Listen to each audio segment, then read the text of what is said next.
Unspoiled Network podcast. This is Spoil Me, covering Cradle Book 11, Dreadgod, Chapters 9 and 10. In these chapters, Lindon tries to convince Mercy to help him help her, is the way that he is trying to put this. It feels like she gets won over, but there is just a lingering doubt for me about it.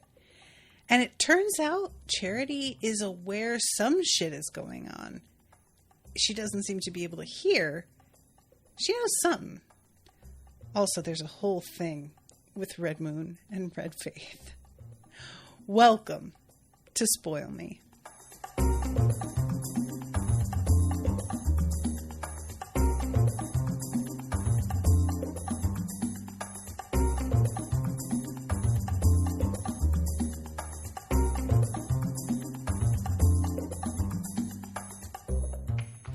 Welcome to the show, everyone. I am Natasha. Thank you so much to Andy for commissioning this episode. All right, so we're going to start at the beginning. Chapter 9. No matter how many times Lindon assured Mercy that she could speak normally inside his hollow domain, his authority prevented them from being overheard. And they could sense anyone close enough to eavesdrop, she continued to whisper. And I know that Charity can't hear through it, but I also still feel like, what if she can though? I don't know. I'm really paranoid. She doesn't think anything directly about what he's saying, so I'm going to assume she can't. But as she puts it, he is being so open with the fact that he's trying to talk to Mercy about something that he doesn't want Malice in on, that it's almost as bad as if Malice actually heard the plan, in my opinion, you know? But anyway, we get evidence of how successful Malice's manipulation is here. When Mercy says, "Why would you want to rob my mother anyway? Aren't you on our side?"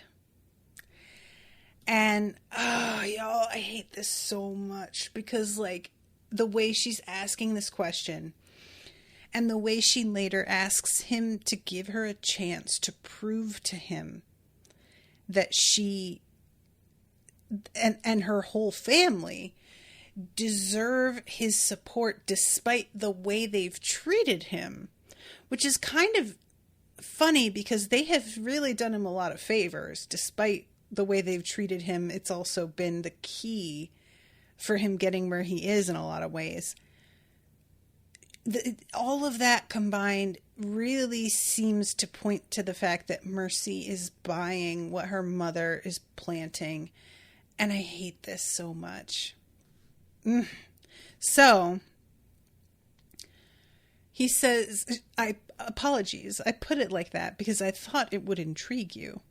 I think if we get the plans to your Book of Eternal Night, we can disable the protections that prevent you from accessing pages you can't handle. And then he begins to describe the ways in which this would work. The point isn't to let you fight like a herald now. It's to advance you as soon as possible. All the potential power you need to make it to the peak of your stage is in the book. If we can access it, you can make it to the peak of Overlord as fast as you can process the Madra, maybe by tonight. What? All the potential power you need to make it to the peak of your stage is in the book? Is that how that works? I know that she does her training in her book. So is that what he means? That basically, if you were allowed access to the training? Because I have such trouble, you guys, drawing the line between her book being a source and her book being a book that just tells her how to do things, which we know she goes into it. So it's not like that. But when he said that, I was like, hold up, because I clearly don't understand a lot of how this works still. And she's hesitant, and Dross is convince her. And Lindon says, I don't feel like your motives are pure. And Dross replies, I have a bet with myself that she'll turn inside out.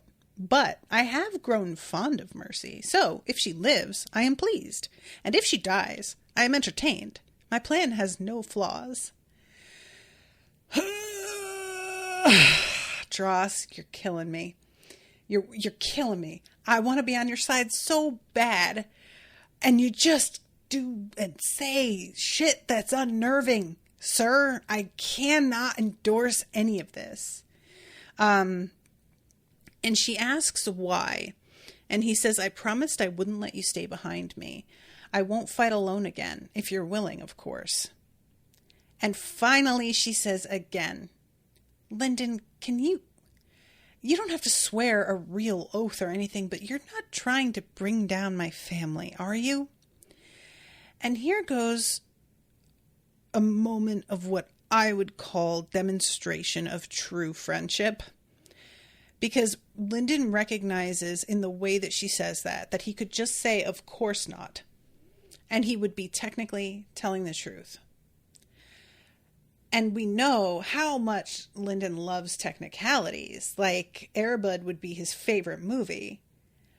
But he doesn't take the technicality, even though it's right there. And if things were to go to shit later, he could point to that and be like, well, I didn't technically lie. He knows her friendship and trust in him is worth too much to just fuck with like that. So he says, I don't want to, but I might have to fight. He tried to add your mother onto the end of that sentence, but his oath stopped him. He wanted too badly for her to pick up the clues and follow them to the truth. Your family, he finished. There's a bunch of chat here. Miss Shard says it can temporarily advance her. I think his plan is to hack it to use it like an advancement resource. Okay. So let's see. Evil says temporarily bump her to the next level. The book has to have enough power, but it prevents her from cycling the power. It's like a battery with a limiter. Tyler says Will has said that the pages basically function as extra cores full of high-level power, so she only needs to acclimate her body to that power to advance and find the revelations. That is wild. That's crazy. Okay, I didn't realize that was how it worked. I never really stopped to ask myself how it worked, because, I don't need to know particularly, except to know that she can jump ahead a little bit temporarily. So that's truly nuts. Okay. Patrick says Lindon can't be she. Yeah, he is, though. He is the trixiest. I mean, this is something that I'm really coming to realize as I do my reread too, is how much Lindon advances because he decides to kind of take shortcuts in a way that is really smart. So it's not like he's taking shortcuts in order to avoid the work, because as we know, he is not afraid of work at all. It's simply that his immediate thought is, okay, you say I have to do it this way, but what if I didn't? You say I have to do it this way and it takes 4 months, but what if I didn't do it that way and it took 3 days? How about that? And he just finds a way to do that, which manifests in ways that don't always totally work for him. Like in Uncrowned, the very first trial that he has to do is facing off with those little soldiers that are scripted to fight him. And instead of just fighting them, he drains the script, which, as Charity puts it when she's watching, I'm sure he thinks he's being really clever, but now he's just kind of shown everybody a big part of what he can do. And it's not actually something that he can do in combat, so it's not of use for him, which it winds up being something he can do in combat eventually, but it's not like that. So anyway, what I really enjoy about Lindon is that it feels like his disability, essentially from when he was younger, has made it so that he tries to find ways around everything always now, because he wasn't able to do things directly the way they were expected to be done. And he just had to always figure out, well, okay, how do I sort of like make this accessible, you know? And he just has kept doing that.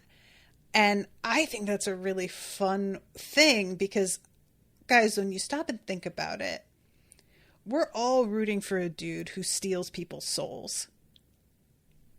That's what he does to advance, is he steals people's souls from their bodies. That is psycho and really sounds like some demon shit. And yet we're out here just like, yeah, go Lindon, drain that motherfucker. Like, this is a quite questionable position that we have decided to take here.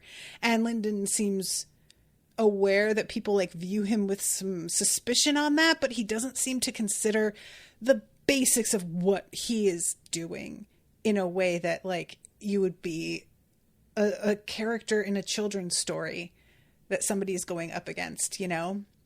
So he is doing shit that, like, you know, even in the first book, he straight up tricks and doesn't follow the rules at all because he can't follow the rules and win. So he's just like, well, then what's the point? Which I totally respect. I will say that. But it is the kind of thing that if I were reading this younger, it would have been hard for me to be on his side because I was somebody who really respected the rules as a kid, because I didn't understand that the rules are set up by people who have everything and they don't consider what if you can't follow those rules for no reason that is your fault. All of this to say, I really appreciate not only that he always tries to find the easy way. And I say easy in quotes because, you know, I don't mean easy because he is a hard worker. But he always tries to find a shortcut. And he always tries to get as much as he can, which I am really beginning to realize how greedy I also am. I think that comes with not having had a lot. You don't want anything to go to waste. And you want to try and grasp as much as you can when you can, because you don't know when you're going to get that chance again, because it doesn't come around. You're never in that position usually. So, anyway, I'm sorry. He is a complicated man. Okay. So, this is when she says, I'm sorry about the way we treated you. Can you give me the chance to prove we're on the same side? And this is when he says, I swore an oath. And finally, after trying to say it a couple times and he can't, which this is fascinating. His oath is triggered based on his intentions, meaning he could only stretch it so far. Do you guys understand how much I fucking love that this oath is intention based instead of to the letter based?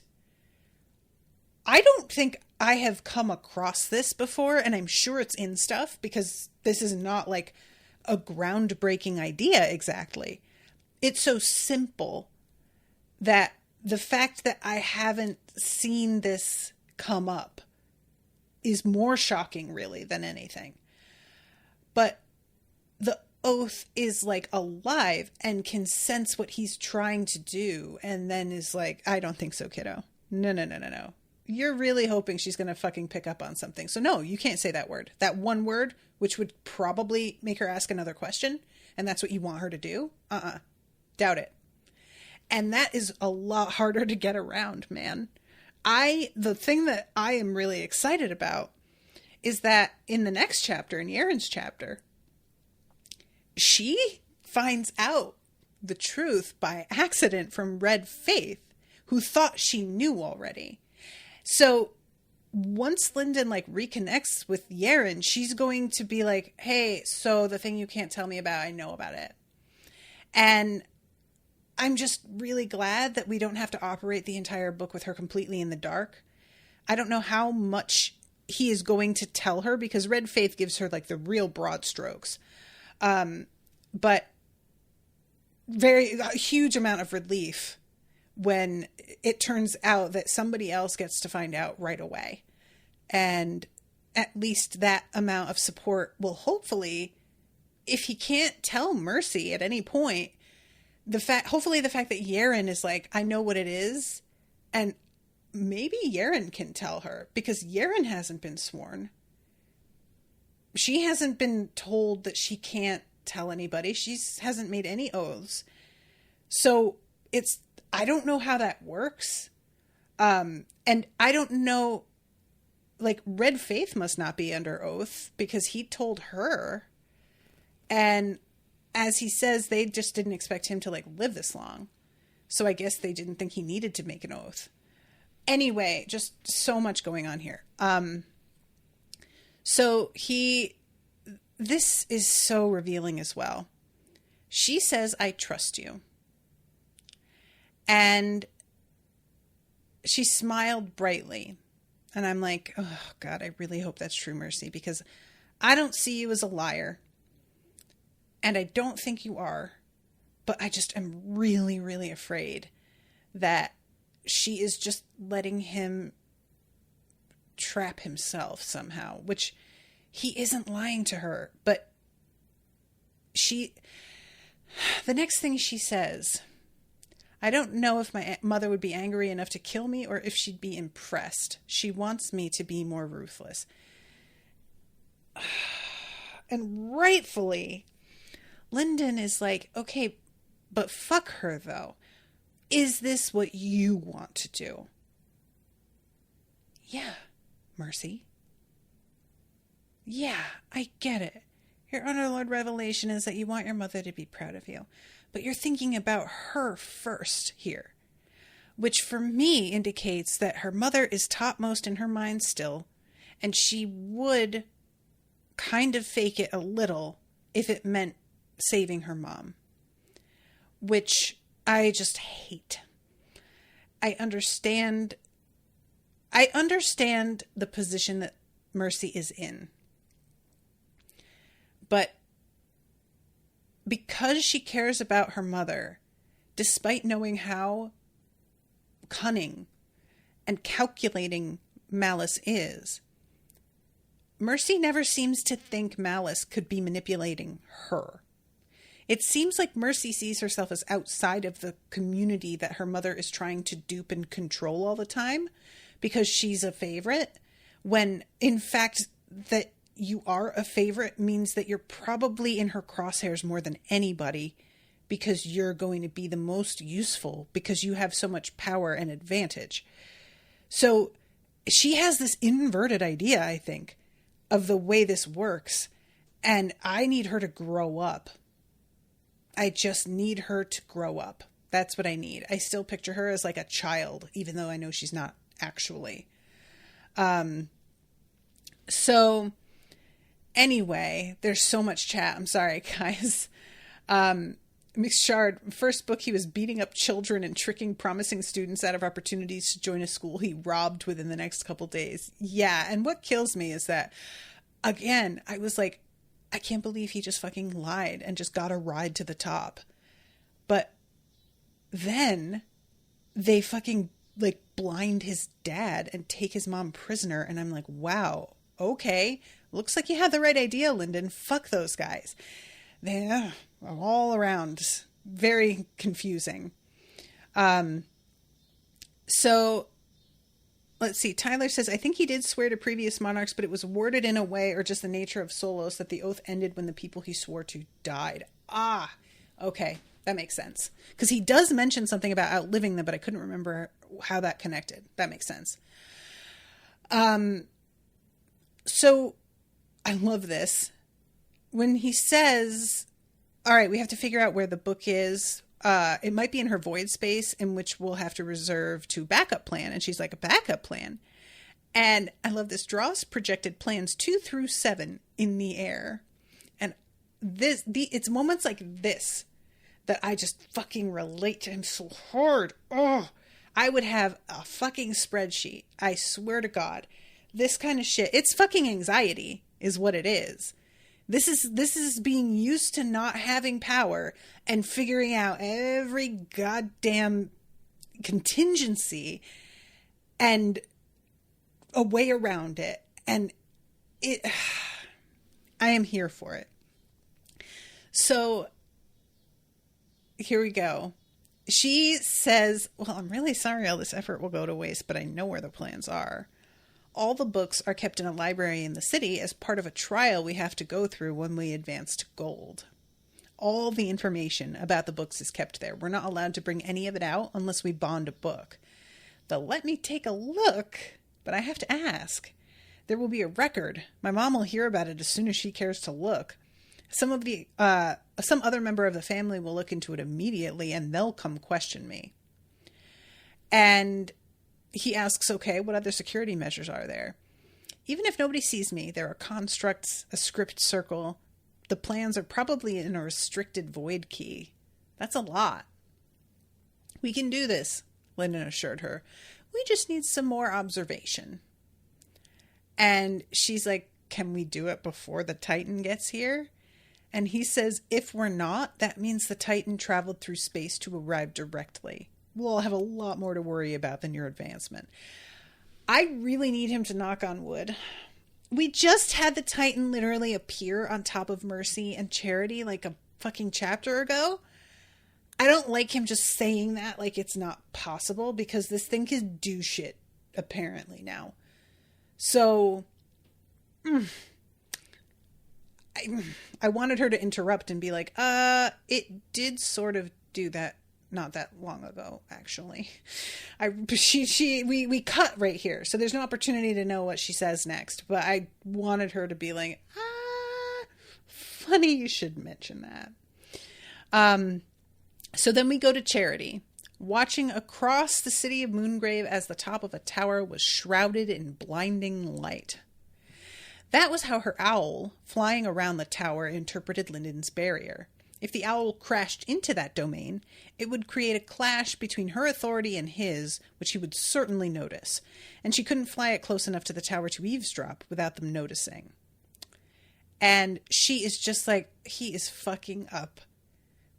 Like, there is no way that they aren't going to see this as antagonistic to us. And he's going to ruin his life. He had so much promise, and now he's like fucking around with this? Really? And I have been saying the same thing. So I'm a little bit concerned now that she and I are thinking the same way on this. You know, I don't love that. She hoped his mistake wasn't so bad it couldn't be fixed. And I'm like, same.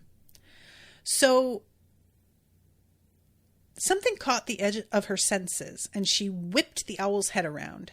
She saw a tiny red messenger construct flitting by, one of 10,000 that zipped through the city skies every night. There was nothing that seemed strange about it to the eye, but it wasn't the owl's vision that had noticed it. It wasn't one of the owl's senses at all. Charity had sensed the attention of another person focusing on her just for a moment, another will watching her. But she was far away from the owl, and such senses were unreliable remotely. It was just a messenger construct anyway. Even if someone was using it to watch her, all it would see was one of her owls flying in the night sky, a common sight. Charity cut off her connection to the owl and resolved to warn Lindon before he got himself in trouble, putting the construct out of her mind. Back aboard Windfall, Lindon turned to Dross. So Charity's watching us. And Dross says, what is the use of 1,000,000 eyes with wings if you don't use them to spy? Dross, you are just so unsettling. That's what Ethan would have said, Lindon responded absently. Honestly, Lindon was impressed that Charity could sense such a brief brush of Dross's attention. He had only glanced through the owl for a moment. What? Messenger construct Dross had hijacked to monitor his meeting with Mercy. That is rad. Like, I don't want a play-by-play listicle of everything a sage is capable of, because we know it doesn't really work that way. but I feel like I just don't have a great idea of everything he can do, which is purposeful to a degree. But,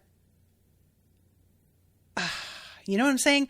Also, I feel like somebody shared this ages ago. And if anybody still has this or knows what I'm talking about, if you can share it in the Discord channel, Cradle No Spoilers, there was a progress chart is the best word I can think of, like illustration of the difference in power, relatively speaking, from Copper all the way up to Monarch, and how exponentially more space grew between each advancement.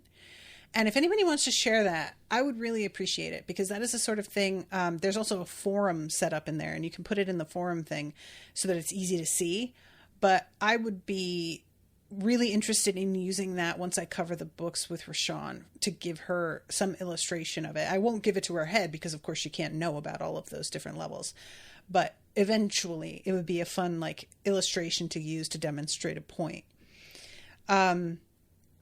So then we go to Orthos, and I love this so much. He is out here helping clear this castle out with Zeil, and he's thinking about his childhood and the way that he was raised to represent dragons, and the fact that, yeah, he's a turtle and he's aware of that, but he also knows his lineage and he's very proud of it, and he knows his own worth. And he's talking to Zeil about some of this history.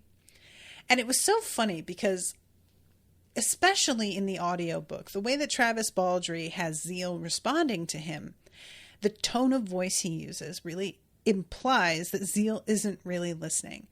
But I was certain that he was, up until a point. There's the final way that he says sure. That one made me go, all right, maybe he's not listening. But I was so sure initially that he was. And then I sort of like Ethan is Osriel kind of thing, where I'm like positive of my stance. And then he just doubles down so many times on it not being the thing that I'm finally like, all right, maybe he's not. And then he's like, oh, he is though. And I'm like, God damn it.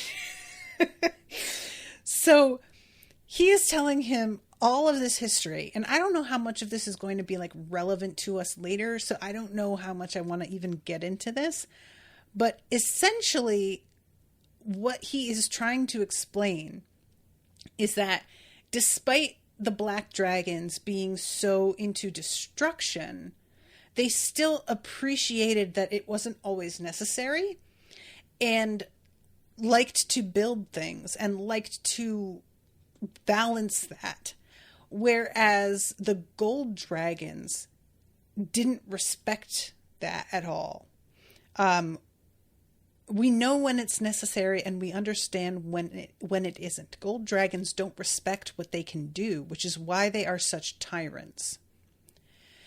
And eventually Orthos stops and is like, are you fucking hearing me, man? Are you listening? Like, are you, though? And I really did appreciate this, because, like, feeling like a person isn't hearing you is the worst. It's something I struggle with a lot, because Owen has pretty severe ADHD. And I will know he intends to listen. But I will see the moment that his eyes go flat. There's something that happens to a person's eyes when they are no longer engaging with you and their mind has just flown away and gone somewhere else. And I can tell when it happens. But the tricky part is, if I stop and I go, did you hear what I just said? He can repeat it back to me, because some part of him heard it. It's just that it didn't process.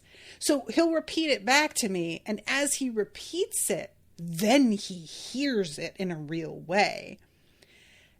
So this whole moment, I really felt for Orthos, because, like, you feel like an idiot when you're just going on, and you really want it to be important to somebody, and it's clearly not really. And I just, this just spoke to me a little bit too much. So Zeil says gold dragons are tyrants because they ruled unopposed for too long.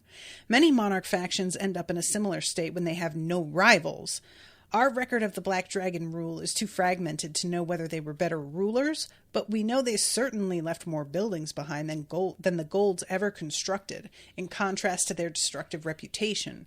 My own sect recorded the rivalry between the founder of the Path of the Last Oath and the children of Empress Netarianath, I think is how it's said. They said that the dragons were the ones in the wrong, so I was interested to hear the opposing perspective. Oh, Orthos said. I love it so much. So they step inside. Zeil is making a lot of notes about different scripts that they run into. And Orthos is having a really hard time because they're going so slowly and he just kind of wants to tear this place apart and find what he needs. But he knows that even if they let him, he couldn't because he isn't capable of doing any damage here because it's built to withstand dudes exactly like him, but of much higher power, basically. I love this. They were crawling across the floor slower than a couple of snails, Orthos thought firmly. Damn right. So they find another set of preservation script. And Zeil checks it out and then says, this wasn't meant to hold for years. This one was forged quickly, like my techniques. It suggests to me Amala intended to come back. When she sealed the castle with the Grand Oath Array, she must have thought it would preserve these lesser scripts until she could make it back. There could be an enemy in there. An enemy of hers should be one of the Black Dragon remnants. Let me lead the way. But stay close. So Zeil smashes the script, and they hear this groaning sound and a smell. And they open the doors, and there is a smoking hole in the wall and bodies everywhere. Killed by Black Dragon's breath, their wounds were seared shut, some of them cut into pieces from the heat of the striker technique. Remnants broken into chunks dissolved all over the room. The slaughter looked as though it could have happened moments ago. Should have let them rot. He didn't understand the point of preserving them at all, much less in 2 layers of preservation script. If she'd wanted to preserve the bodies, the one on the entire castle would have been enough. I am so curious about this. I genuinely have no idea. There is a guy who gives Zeil some info, and I can't tell that the desperation with which he gives it to him makes me feel like this has to be something key. But I don't understand what it means. So they, when Orthos is like, why would she preserve it? He says, hope of survivors. My guess is that she wanted intact corpses to bring, and they get cut off. And I was like, intact corpses to bring what? Bring back to who? What? So there is a technique that comes shooting at them, and Zeil disperses it, and it turns out there's a dude who is still alive. At first, they think it's a survivor, and then they're like, oh yeah, no, he's definitely going to die, but he just doesn't know it yet. So this dude makes eye contact with Orthos, and this dude does not care for this Black Dragon descendant turtle. He is like, oh, look, one of the fucks who did this to me. Cool. But then, when he looks at Zeil, he has a really different reaction. He tried to speak, coughed, and shuddered back. He seemed desperate to get something out. The man patted his pockets, then awkwardly lunged at a body next to him. He fumbled at the pockets as Zeil watched him and waited for a response. After a few seconds, the dying man brought out a purple-streaked river stone roughly the size of a coin, a dream tablet. With the last of his strength, he pressed it into Zeil's hand. Then he gave another rattling breath and sank down. He's not dead yet, but he dies pretty shortly. So Orthos is like, let's get out of here. But Zeil has already started going into the dream tablet. And he gets fucking furious and grabs this man by the robe and says, why would you show me that? Why couldn't you just die? And he looks like he's going to kill him himself. But the dude dies on his own. And Zeil like drops his technique and just sits there looking bereft. Zeil tosses Orthos the tablet because Orthos is just like, dude, what happened? And he sees this memory of a huge black dragon that stretches over the entire town. And its scales shimmer red, and he recognizes this dragon, Noraloth, son of the Emperor. He was never supposed to come this far east. For that, everyone the human knows is going to die. He casts one terrified glance back at the people he's known his entire life, fleeing in all directions. Why were the dragons coming for them? What had they done? When the sky rains fire, he screams. And Zeil, this is a reaction to trauma, basically, it might be more than that, but I would be willing to accept with no argument that it's just what he experienced, seeing it like this again, so familiar, but just a completely different situation. It just flipped him out. And Orthos is trying to figure it out. He comes out of the memory and he's like, this person in the dream tablet thought they were going to die, but they clearly didn't because they lived long enough to make this. So did the dude we just saw who died make it, or did somebody else and he had it? And then Orthos is like, I don't get it though. Black dragons, the butchering of a village full of humans is not something they would do. That is considered shameful shit. Had the dragon like gone insane? What happened? And what he decides is that the dragon had been corrupted by the path of black flame, which I was surprised to hear could even happen to dragons. I assumed that they were immune to that kind of corruption because of what they were. He wouldn't have expected heralds to have such a weakness, but he would bet that was the case. I don't think so. I think it has to be more than this, because it's just, why would this guy be so insistent on showing Zeil this memory? And this dude, reminder, who just like handed him the dream tablet, is not aware it's been hundreds of years since this happened. I don't think he knows. There's been like a time freeze, and then he got released again.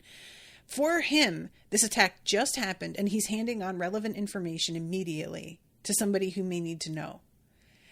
So what is that about? And the black dragon thing, with Orthos being like, it doesn't make sense that they would attack like this. They don't do that. Is he right? Or has he just been fed a bunch of propaganda about how the black dragons work? Because we know how that fucking goes. You get told all the best parts of your own heritage, to the point that when people start to tell you the truth, you get like angry at them because you think that there's no way. And then you fucking pick up a history book that's not biased and written for 9th graders, and you're like, oh. So it could just be Orthos working with bad information. I don't know, but it feels like it has to be important. And I'm wondering, like, does this have to do with the Dreadgods at all? Or it doesn't, like, that wasn't a Dreadgod. Clearly he recognized the dragon, it seemed like. So I don't know. Anyway, Orthos is talking to Zeil. And And he tries to say, hey man, I'm really sorry that you saw that. If it helps, that dragon wasn't right anymore. He was fucked up by his own path. It can happen, like I know from experience. And Zeil says the dragon who burned my home was blue. And for a second, I was like, does Orthos not know about what happened to Zeil? But no, then we get the weeping dragon had attacked Zeil's sect, but it had been the storm sage who destroyed the people, along with torturing Zeil himself. So I was like, oh, okay, so he does know that part.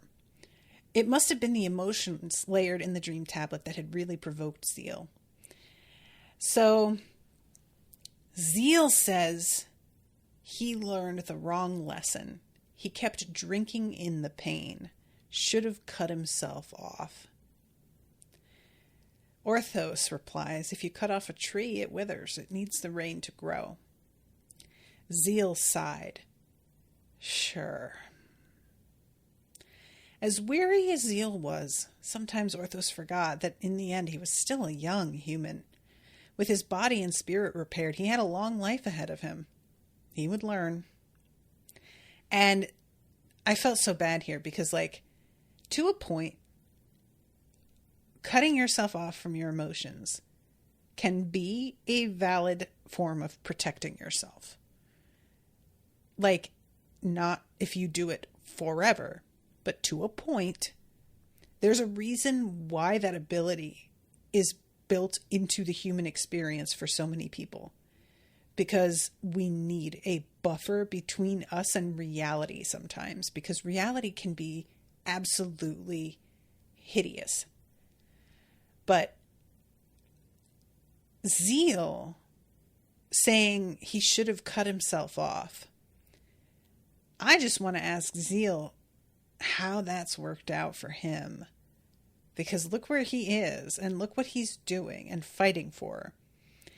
And that shit's, it'll catch up eventually. I mean, he nearly attacked a dying man because of rage from something that man could never have known. You know, like it was absolutely irrational what he was going to do and kind of shameful. And he was so overcome. Zeil, baby, you got to get some therapy. Like, pronto. Sign up for BetterHelp or something. So eventually they're like still clearing out this other spot in the hallway, and Orthos, the ground crumbles from underneath him. Orthos leaped, but he couldn't get good footing, so he only flew a few feet to the side. The ground there had fallen too. He would certainly survive the fall. It wasn't the impact he was wary of. It was whatever was down there. So Zeil reacted, forged a script circle over the hole, and catches Orthos. And I love this. I could have grown wings when advancing to Underlord. I thought a shell would be more useful. If we find the spirits to get me to Overlord quickly, maybe I'll try for both. If he becomes a winged turtle, I will love that so much. I just truly, please, yes, everything about this I'm so on board for. So at this point, a veil had been dropped to allow that technique, so Orthos sensed his attacker before he saw it. The black dragon erupted from the darkness, snarling, its eyes blazing red circles. Its spiritual pressure drowned Orthos. This was no ordinary guard, but a member of the nobility. Orthos didn't recognize him, but it was easy enough to tell the dragon was an archlord. When I was first reading this, I thought for a moment that this was the same dragon as from the memory. So I was thinking like that guy was maybe trying to warn them that the dragon was still in the building. But Orthos doesn't recognize him and he saw the memory. So it can't be, I don't think. We cut from there then. I cannot believe how behind I am. Holy shit. I'm just going to do this sort of briefly. Andy had sent me an email about how reminding me that Osriel had wanted to set up the executor program, which we found out in Reaper, I think. And it's mentioned here as well that Osriel is like, wouldn't it be cool if we could send people down? Because he is dealing with Suriel, who is handling an iteration called Verge. It was always destined to end when their highest kings began binding fiends to serve their purposes. And essentially, what she's doing is she's saving them from the effects of chaos, even though she knows that they are going to destroy themselves eventually. Like, that's in fate. It's just going to happen more than likely. And Osriel is like, don't you think that it's kind of like a fucked up thing that you're saving them when you know they're not going to make it? And she says, it used to be, but I've seen how bad it can get, and I would rather they just destroy themselves in a natural way because of their own choices than dissolve into the kind of fucked up corruption that happens when they lose their connection to the way.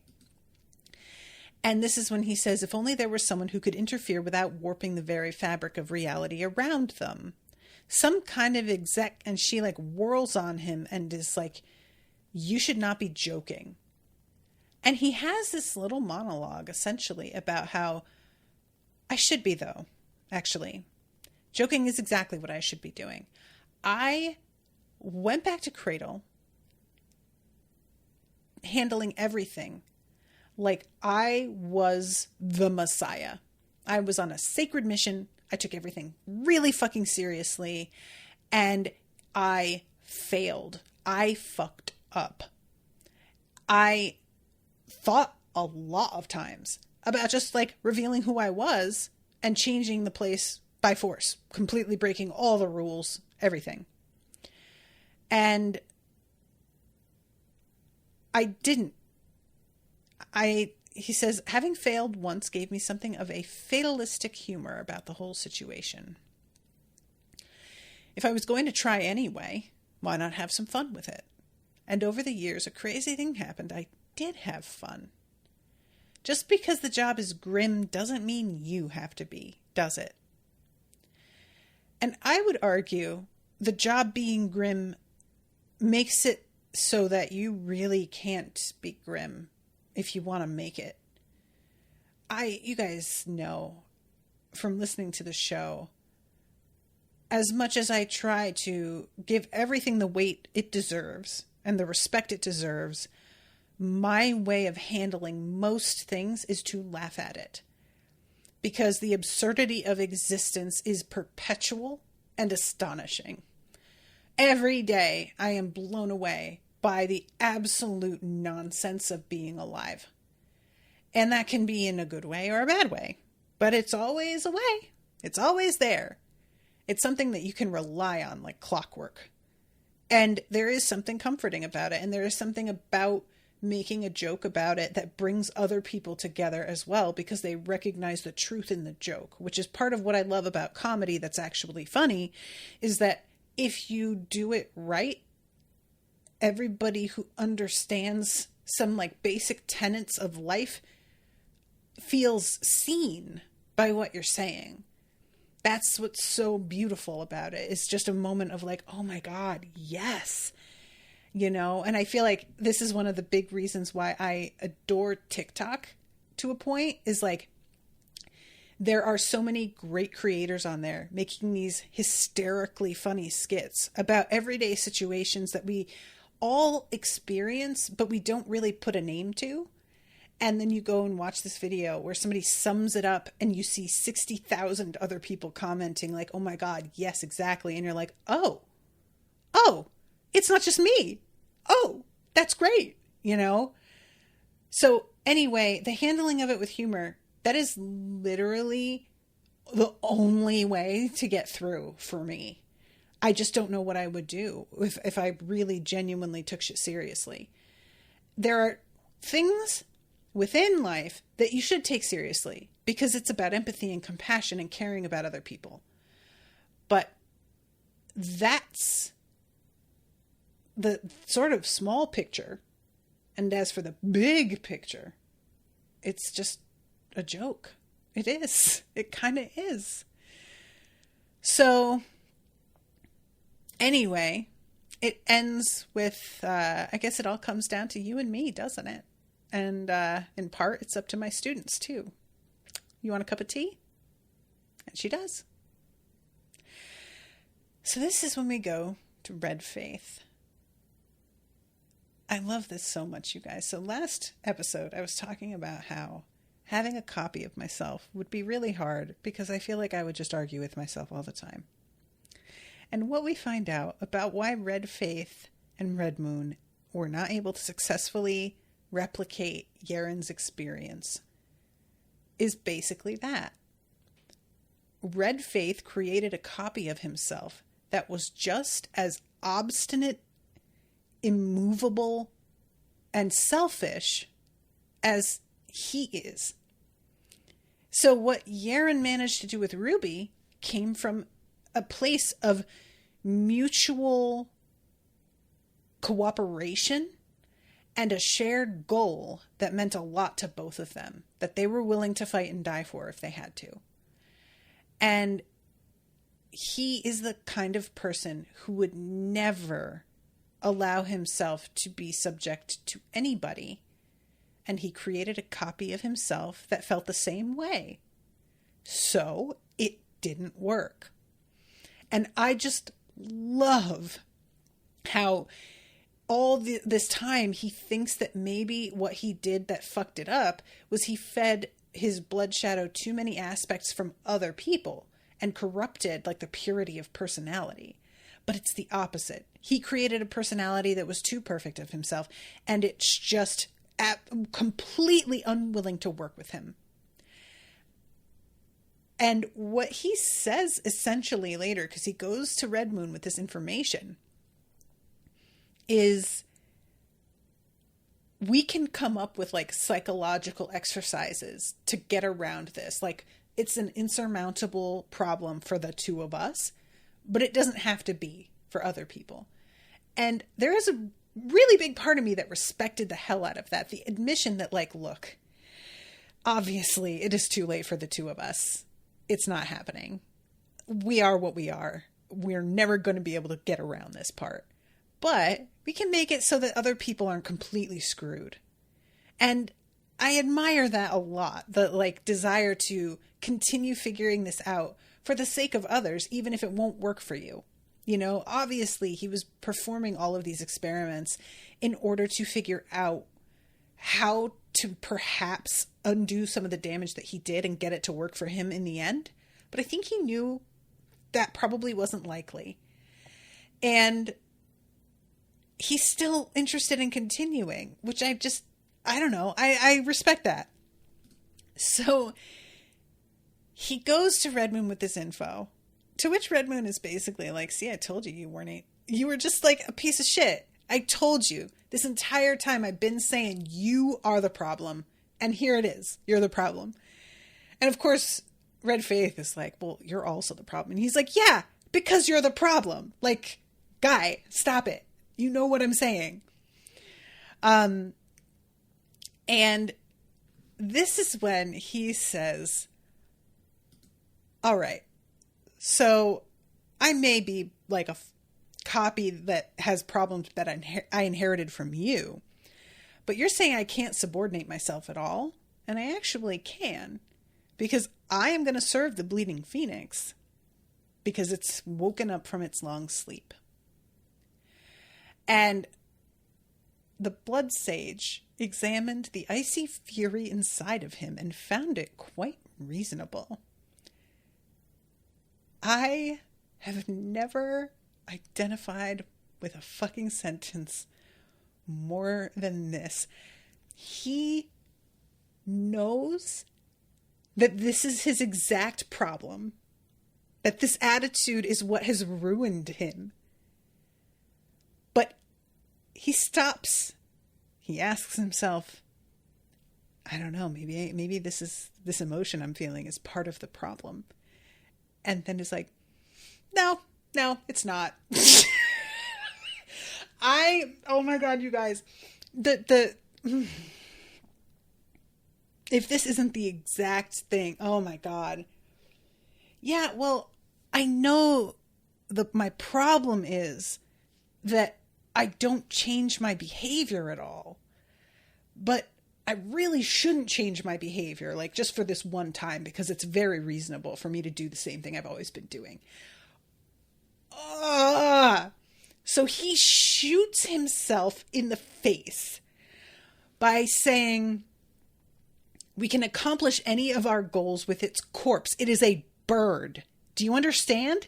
It is a fat mutant swollen with power. It is no god, and we have no reason to dread it. And then he sees Red Moon smiling, and he realizes that Red Moon has been projecting what he's saying to everybody, basically undermining what the alleged point of the cult is. And Red Moon is like, oh, you fuck. I should have seen this coming. And he does a kind of like head nod, like, all right, you won this one. That's pretty good. And then Red Moon does a whole like fucking bit. Traitor! I knew your selfish pursuits would lead you to betray us one day. And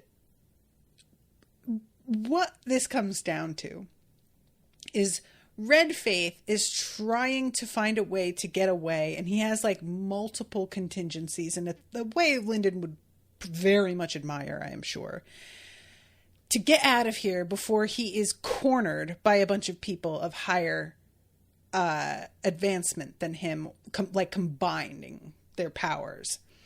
And then they begin to feel a power growing outside, and it doesn't occur to him that it's Yeren. Meanwhile, I'm like, dude, do you remember who's out there? Because she's gonna hear something's going on. And I'm trying to find the spot where this happens. Here it is. The room was lit by a flash of white light. Yeren appeared, a step to the side, her sword drawn back for a thrust. Soulfire, Madra, and Aura twisted around the blade into a dense star of power. He had time only for that glimpse before she stabbed forward and her final sword technique blasted the herald away. Red Moon was launched through the entire center of the ship. When the sword of light faded, Red Faith could see his smoking form through a tunnel of broken walls. The herald raised his chin, wiping blood from his lip, and looked at the sage. White light winked out as Yeren took her moonlight bridge and fled. And I love this so much. So he follows her and watches her and puts it together. Oh, right. You need me. So you're being really smart about this because, like, this has to work out. And he keeps sort of trying to read her. She disappeared again as Red Moon's perception swept over them, and an alarm sounded aboard Red Moon Hall's cloud fortress. The sage kept his perception locked on her, and when he felt her arrive, it was easy to make his way to that location. Her moonlight bridge could be tracked in principle, but it was difficult to do so. He had helped design it that way, which I had not remembered that he was involved with this at all. So she is like, I thought we had this sort of figured out, and you had to go and ruin it. And he says, you and I will raise up our own followers and annihilate Red Moon Hall. Red Faith Research Society will be the scourge of the... Red Moon flew for them like a scarlet comet, and Red Faith forged a flock of 1,000 birds to strike at him. Yeren disappeared again, and he followed her. And she's like, yeah, we're not doing that. The best part of what you said is the opposite of all of that. And he says, I have invaluable research materials. And she's like, I can get you more stuff. And he's like, that doesn't mean that that stuff doesn't have value. And you can't just make another dream tablet. Like, memories change multiple dream tablets of the same memory tend to differ significant. And she grabs him and says, I don't need a lesson. I need a sage. And there's a whole thing with him being like, well, people just don't understand. And then being like, all right. I'm kind of doing the exact thing that she's yelling at me about. So let me back off. So he sits down and she's like, what the fuck, man? He's going to show up. And he's like, no, he won't. Red Moon won't follow us. By the time he opened up a rift behind us or reached us with a technique, we would be gone. If he did catch us, he would outpace everyone else. So he would be fighting the two of us alone. And she's like, all right. So how do we take him down and get the haul? And he's like, it's not as simple as you want it to be. You have to know that. But you must have a goal of some kind. And she lays out what the two of them want. One half wants the phoenix as a mother hen. The other half just wants to squeeze every drop out of it they can get. I've got a goal myself. Gut the phoenix and use its soul in a shiny new sword. Which, wow, that would be quite something. Tell me if I'm wrong, but I'd say your half of Red Moon Hall would be the ones walking away rich if we could make that happen. And he starts to argue. And then he stops and he realizes that she was Athen's disciple. And Athen was a messenger of the fucking gods. And is like, wait, oh, you know about that. Okay. Well, how do you intend to remove the monarchs from Cradle?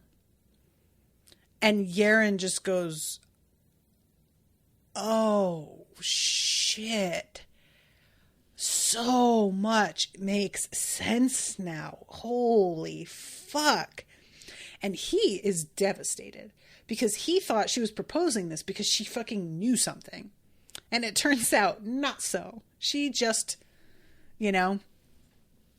So the monarchs, it's their presence on Cradle that allows for the existence of the Dreadgods. Bleed and bury them then.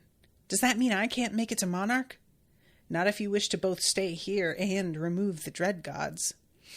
That's the road we're walking then. The Blood Sage would say this for Yaren. She adjusted quickly. She took that news in stride and continued. Which actually, there is something about the two of them that pairs pretty well because they can both be deeply practical. Yaren does have a lot of insecurities. And she does have a lot of... He describes it earlier as needless defiance. And says to himself that if he had asked for memories about Athen, she would have refused purely out of spite, which, whoa, called out. I can be like that so hard. It's really not cute. It's not helpful to me or anybody, but I am absolutely like that sometimes. And I love that he can just see that in her and knows sort of how to deal with it. And he's not even really like judging it so much as being like, well, that's how she is. So you got to figure out a way around that. I don't know. I see the two of these being a weird, unlikely team. Not that she'll ever be cool with the, shit that he's done. But, I don't know. So, all those sharp and shiny weapons you said Red Moon Hall has, I want them. Let's go get them. That's not a plan. Never said I had one. If you can't come up with a plan to take over your own sect, when you've got a sage in your back pocket and an overlady who could advance to Herald any second, then might be you're not the biggest brain in Cradle like you think you are. And he is looking at her. She watched him with the reckless bravado of the very, very young. But she wasn't wrong. And he pulls out the syringe of elixir that she wouldn't let him inject into her. And she kind of backs up thinking he's going to try it. And he just jams the needle into himself, which pretty much supports my theory that she should have just let him inject her to begin with. But I don't know. Maybe it would have resulted in her not getting to him in time here. I doubt it. I think it would have been fine by now. But whatever. So that is how the chapter ends. And I'm very excited. Yeah, God, this is just moving right along. It always does. All right, kiddos, I better wrap up. But I appreciate you all so much. Don't forget the Discord.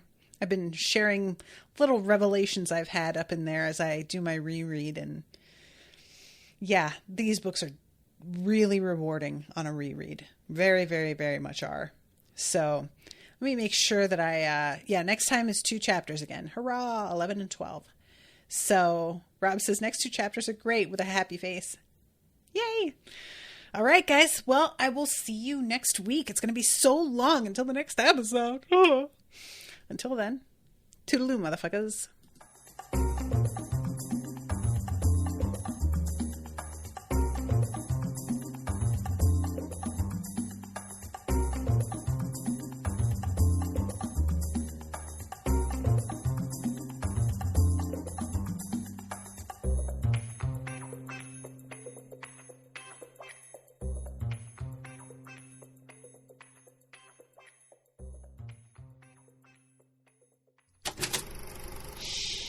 That was an Unspoiled Network podcast.